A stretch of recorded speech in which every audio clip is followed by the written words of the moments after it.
The book, I Am the Messenger, by Marcus Zuzak, journeys through the perspective of Ed Kennedy, a 19-year-old man who is completely average. The plot begins with Ed and his friends Richie, Marv, and Audrey being caught in the middle of an armed bank robbery. In a random act of defiance, Ed rises to the occasion and puts an end to the heist. After Ed's sudden rise to stardom, he begins to receive cards in the mail, with instructions and hints written upon them. Each card is a different suit, leading him to the 3 different situations. He has to help the people involved in each card before he receives the next.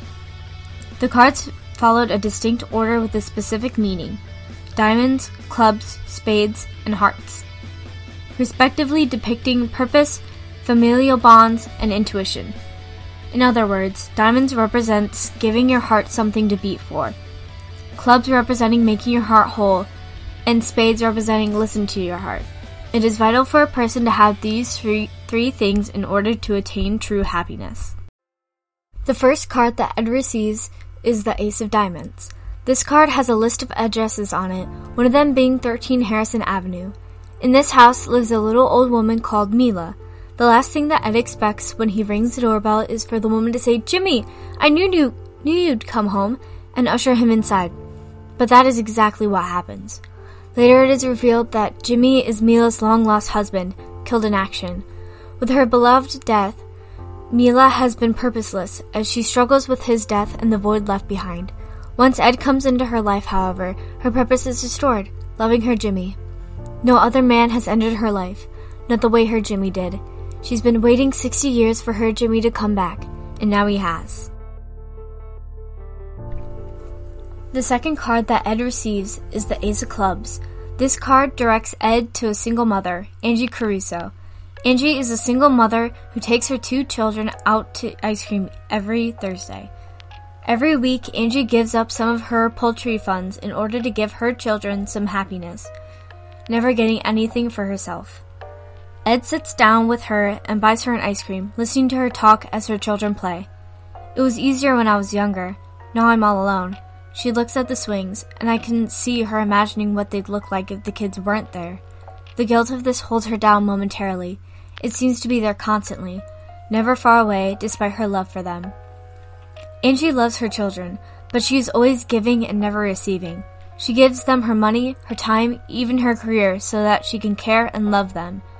Ed, just once, gives Angie something in return. Moved by Ed's actions, Angie's youngest daughter promises that she will share a bite with her next week. That was the true importance of Ed's actions, to reunite Angie with her children. The third card that Ed receives is the Ace of Spades. This card leads Ed to the Tatupa family.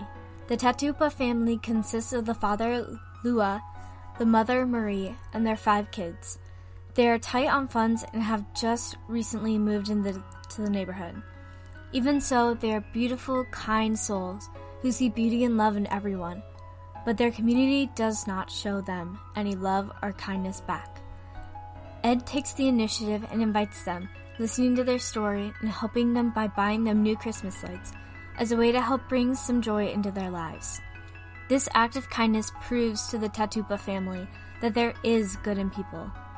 Ed reflected on their purity shortly after giving them the gift.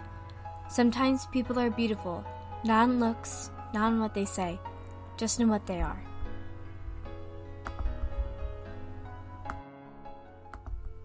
The final card that Ed receives is the Hearts card. Unlike the other 3 cards, Ed actually knows the people on the card. They're his friends, the ones present at the bank robbery with him, Richie, Marv, and Audrey.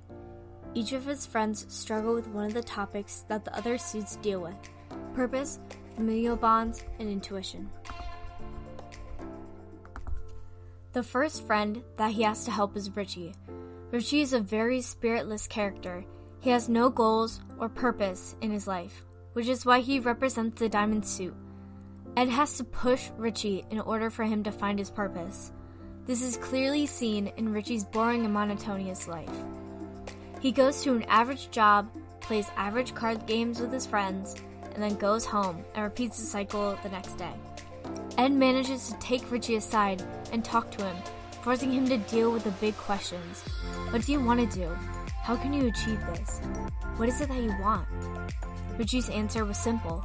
Ed, there's only one thing I want. To want. Richie has no purpose in his life, and his only dream is to find one. He desperately wants something to do with his life. He just can't seem to find it. With Ed's tough, loving questions, Richie is able to get a grip on his life and begin to unravel what it is that he wants to do with it. The second friend that Ed has to help is Marv. Marv is a passive-aggressive penny pincher whose attitude is matched only by his loneliness. Ed describes him perfectly in his thoughts. Marv is suffering, completely alone, and he uses all of these things, games, booze, and frugality, to sweep the guilt from his stomach every day. Ed realizes that what Marv needed was a family, something that was taken from him long ago when the girl he loved moved away, pregnant with his daughter. When Marv was finally given the opportunity to see them after years of separation, Ed could immediately see the difference. Marv's smile and a giant glass tear are two of the most beautiful things I have ever seen. Marv's horrible personality and his assumed obsession with money was caused by his lack of familial bonds. Because he had to abandon his girlfriend and their unborn child, he settled into a deep depression and vowed to save his money so that he can help her raise their child, even if he wasn't there in person. However, that brief encounter left his heart light, and he was able to be present in his child's life thereafter. The third friend that Ed has to help is Audrey. Audrey is Ed's love interest in the story. While her backstory is never fully revealed, it is hinted that she was abused by her father as a child. As a result, she never allows herself to connect to others, such as Ed. Ed is in love with her and mentions it several times throughout the story, but she will never act on it, even though she feels the same way. She is unable to see the love in people, which is why she refused to even consider Ed's advances. In the end, Ed is able to convince her to dance with him. I think it's about 3 minutes we danced for. 3 minutes to tell her I love her. 3 minutes for her to admit she loves me back. Audrey's message is not to let fear of failure hold you back. Believe that people are good and listen to your heart. The journey he went through ended up making Ed into a better, happier person. He was able to apply the lessons to his own family and friends, as was evident through the Hearts card.